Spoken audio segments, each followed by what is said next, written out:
telecoms engineer. So 20 odd years ago, when I actually had hair, I was working for Vodafone in Australia, and back then, the evolution of the telco space has evolved quite rapidly from mobile services and managed and leased line services all the way through across that time to providing enterprise-grade services, and now the evolution towards strategically partnering, providing digital wallet services, and also through acquisition and loyalty partnerships. And I think one of the most interesting developments in the last month has been IAN's investment in the Careem Super App, a $400 million investment, which I think changes the landscape of this space, but also clearly shapes the narrative of where the telecom sector is actually going to go, and specifically where IAN is evolving. And so on that front, we've got to look at also the payment landscape and how that's evolved. And my background, I've lived and breathed this space for a better part of the last decade. But that sector has evolved quite tremendously in this region. We're seeing obviously the evolution of payment services through biometric payments. You can now walk into a Carrefour store and make payments using your face. If you haven't experienced it, go down to their stand over in the showcase area with the partners. But also the likes of Apple are turning into, interestingly enough, bankers, if you want to put it that way, by holding bank deposits now for clients. So that evolution is fast evolving, and I would sort of argue, to be financially included, societies and economies need to be digitally empowered. So I think that now sets the scene for my first question to you, after I've let through all of that. I guess, Melike, on your side, can you share with us how telcos around the world are evolving and entering the world of finance, and just share some specific examples of your experiences through this? Of course. Given the telcos' growth strategy on adjacent businesses, we know almost all of the telcos, they have started their fintech businesses in different markets. Some of them become successful, but some of them not.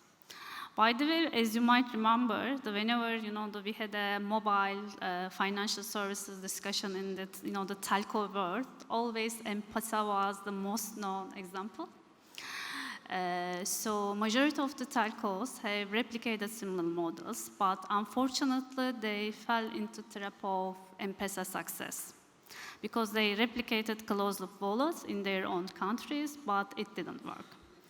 So my categorization of telcos, in the fintech domain, falls under 3 groups. First group is, the telcos operating in developing markets. These are the markets where, let's say, the majority of the people still unbanked, and they cannot access the banking services. And the telcos, they enable their telco account capabilities as providing financial services as well. M-Pesa, MomoPay are, the successful examples in this space. Second category is that telcos operating in mature or the hybrid markets. These are the markets with the advanced payment, the infrastructure and the banking system, but still there is a significant unbanked population, cash in use, and underserved community in terms of banking services. Maybe STC Pay can be a good example here. These are the STC Pay launched its open loop wallet, very different from the M-Pesa case, supported by Visa cards and fully integrated with banking ecosystem and all the debit and the credit card top up. So they started their first the value proposition with international remittance, given that the big potential of Saudi market for outflow remittance. And another example is Fireside, where I'm coming from. It is also, the very similar model, open loop wallet, but a different go-to-market strategy. Because, given the countries, the high inflation, the people were looking for lending products. So Pesa started its value proposition with lending. Last category, I think this is the most challenging one, is telcos operating in fully banked markets. This is the markets where maybe more than 90% bank penetration or almost zero cash in use, and the relatively homogeneous markets like Japan, Germany, France. Even in these markets, we see some successful fintech, the telco fintech players. For example, NTT Docomo, KDI, or the Orange Bank in France. But their value proposition and the offering is full-fledged digital banking. So long story short, there are several telco fintech players in different markets. They are very successful, but all of them have their own unique strategy as per their market needs.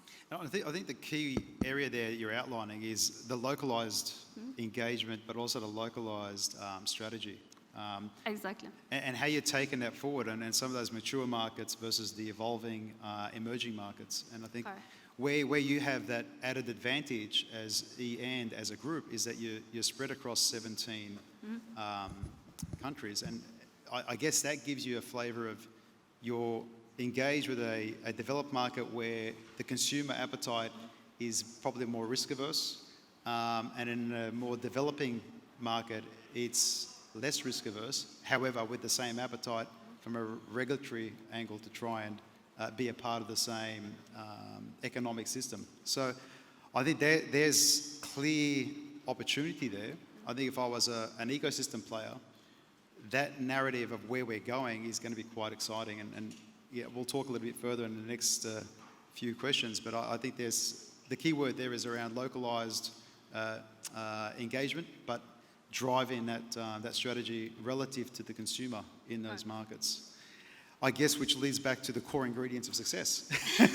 So on that front, for a telco fintech play, what are those core ingredients that you're seeing that are vital to realising, if I see that acquisition investment that you guys have made into the super app, for example, but with Kareem, I think the angle here is what differentiates that telco fintech from the other mainstream fintechs that are out there in whatever category, digital wallet, cross-border, and others. So it'd be good to get your perspective on that.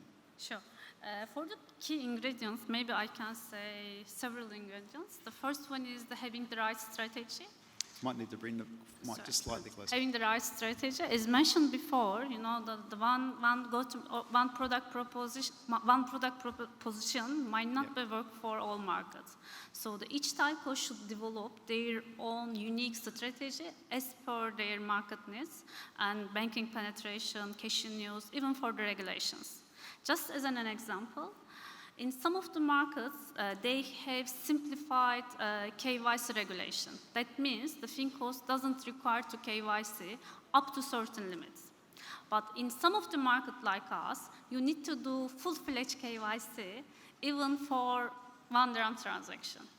So even this difference between two markets might completely change your overall strategy design. This is first. And the second one is as an arm of telco, the one telco fintech should know how to leverage the telco assets, including customer onboarding, the customer acquisition, distribution channels, customer data, all should be leveraged by fintech telco. And the third one is ecosystem play. What does it mean? Is given the customer base of the telco, the telco fintechs should not only position themselves as a standalone player in the market, but also a platform or enabler to deliver other successful, the fintech companies, their products, their proposition to their customer base in a win-win or the partnership model. This can be the main key ingredients for success.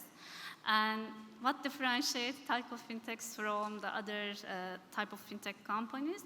Maybe I can say the telcos have a huge base, the customer base. So the majority of the telco fintechs are focusing on the multiple areas, more like a super app idea to peer-to-peer transfer, payment, card issuing, lending, wealth management. Whereas the fintech startups or the fintech companies, they're focusing more on one vertical. So that's why, as a topic of today's discussion, I believe there's a big complementary opportunities between telco fintechs and the ecosystem fintech startups. Yeah, and I think where you're touching on here is that those fintech startups, I think they possess something which is quite interesting. They have an energy about how they want to move in markets, but there's also this realization that they need to scale through strategic partnering. Correct. And I think this is where, as you mentioned earlier, it's that you're looking for those dynamic, transformational fintechs which can add value in those markets, but also, maybe one example is to bring in a personalized consumer experience, whether it's on-ramp, off-ramp in the digital asset space, for example. I'm sort of a shout out there for one of the entities I'm advising. But more specifically, I think, is that then changes the game of how fast you end up being in the market. Correct. And the perception is, how quick can that telco be for me as a consumer, but also for the B2B space? I think a lot of us are missing that angle around the B2B. So there's two angles to that equation, I think. But as you outlined, they're sort of the core ingredients. I guess from an aspiration point of view, I mean, you're in charge of IAnMoney, and there's, you're there for a reason to help evolve them into essentially a super app, right? But with many other financial super app. Yeah, there's different categories of super app. This is now the hottest the term. Ours, financial super app. So that financial super app, near term and long term, what does it look like in your world, and what are you seeing? Okay, as Ian Group, we know our markets very well. So we have already developed crystal clear strategy for fintech domain for each of our markets. And I guess it was in July last year we launched our IAnMoney, the wallet in the market, in the UAE specific product, and we have already reached 1 million downloads and more than 500,000 registered users. So for IAnMoney, on the product side, our aspiration is to become the financial super app, the leading financial super app in the region, by providing our customers all they need in terms of the daily financial activities, like a one-stop shop. They can visit and they do everything they need with IAnMoney. And the second one, on the organizational level, our aspiration is to become tech-driven company. So we are aiming for being a tech-centric company rather than the sales or the organization-heavy company. And also I'm proud of now to announce that the last year the 30% of our workforce was technical resources, and today it's 70%. I think now we are going there. And the third one is on the ecosystem level, and also given our unique position in terms of customer base and the brand reputation and everything, we would like to also play a key role for the growth of the ecosystem, cashless society, and the financial inclusion. Yeah, and that's a really important one internally on that transition into a tech-centric organization. I have a... This is, by the way, not only on the IAnMoney level, it's on the Ian Group level. Yeah, on the Ian Group. To transform into a tech-centric the group. It's really important because I think the DNA of an organization is driven through how you infuse resources to help in that transition, right? And so if you're bringing in those resources from across that ecosystem that you're already partnering with and you're already collaborating with, whether to build services or build apps or develop those new up-and-coming features in your product pool, I think that's really important. I'm a big believer in pivoting and embracing change. So a lot of people can see change coming, but they don't necessarily embrace it, whether it's in their daily function or not. But by bringing in resources who have that tech experience and capacity, and I'm not sure in what areas, that's probably another discussion, that infuses leadership with a different, I guess, approach on how they can scale the organisation to meet that future demand for the future digital economy, Yes, really. yes. So it's brilliant to hear. Turning to the future, the future digital economy. What type of fintechs do you see, I guess, succeeding in this region, given the fact that you're focused on bringing to life, Life, a strategy around this area? What kind of or type of fintechs do you see succeeding today in this region? And I guess what would differentiate them from others that are out there? And you've had that experience in your past life, but in your current life and what you're seeing around this ecosystem, what do you see as sort of the key winners that are going to come and win in the Great space? question. As you know, now it's very crowded market. There are lots of players in the fintech domain. So just as a few examples, we have traditional players like banks, exchange houses with 20, 50 years experience in the market. And the second category, relatively younger ones, we can say that it's the fintech startups, can be the second category in the fintech domain again. And third example can be, let's say, the cross-sectoral players like us, mainly large companies with a different core business, but they are aspiring to be a player in the fintech ecosystem as well. Maybe other examples, the Karim, it's a super app, but they have also their own fintech arm. Or Botim, messaging app, but they also have their financial services. Or Noon, there are lots of the players in this category as well. So I do not want to say the cliches like customer centricity, agility, all these are the hygienes to success. But maybe just I can see a few, let's say, forecasts or the predictions. For the traditional players, to be honest, I do not expect banks lose a lot. Because today, the total revenue pool for banking ecosystem in the UAE is around $100 billion. But there is still a significant cash in use and a significant community, underserved community in terms of financial services. So I expect the overall pie will be growing, and the banks will still keep their market share. But the only maybe the one here, the thing I can say, some of the banks, they're more progressive in terms of partnership, either by providing their balance sheet or other, the type of partnership. I expect that the progressive banks will capture more market share rather than protective ones, by tapping into the new segments through this partnership. Second one, maybe for fintechs, is all we know now the profitability started to matter. So maybe 5 to 10 years back, the valuation of the fintech companies were mainly relying on customer base, active base, and the investors have much more tolerance, at that time for the financial KPIs. But now everything has changed. Yeah. So I expect the fintechs with a strong business model and the revenue streams will survive, but others will die. Key word there is cash is king, right? Yep. Exactly. And the last one, maybe this is we mentioned there are lots of players in the market. So naturally, we are expecting some consolidation in this domain as well. So maybe acquisition of the Karim by can be a good example. But we expect more, the consolidation of the powers, acquisitions, and also this type of, the win-win partnerships will be also, supporting success of these companies. And as Group, we are, as Life, we are open to this type of partnerships, and we are planning to have more if we see a strategic fit. So there's a shout out there yeah, for any aspiring, growing fintech.